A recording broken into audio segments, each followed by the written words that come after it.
अर्पिता आणि नीलने त्या lucid core capsule रूममध्ये प्रवेश केला. तिथे एक विशाल ग्लोईंग ऑर्बसारखं काहीतरी होतं. Lucid core.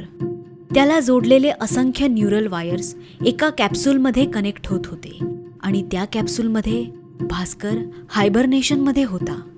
ही स्टील अलाइव्ह, नील म्हणाला. Or maybe just connected to the core, Arpita म्हणाली. अर्पिता आणि नीलने पुढे जाऊन बघितलं. लुसिड कोअरच्या समोर एक होलोग्राफिक इंटरफेस होता.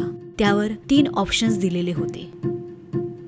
तेवढ्यात तिथे भास्करच्या हॉलोग्राम मधून एक रेकॉर्डेड मेसेज ऐकू आला. You can either give in or break the chain, but if you free all subjects, all memory layers will return, including the truth of what we were before the experiment began. Arpita आणि नीलने एकमेकांकडे पाहिलं. तेवढ्यात त्या वॉल्टपाशी विहान येऊन पोहोचला. त्याच्या चेहऱ्यावर संमिश्र भाव होते, पण ते दोघांच्याही लक्षात नाही आले. त्यांनी ऑप्शन 3 सिलेक्ट केला. एक जबरदस्त शॉकवेव्ह संपूर्ण लॅबमध्ये पसरली.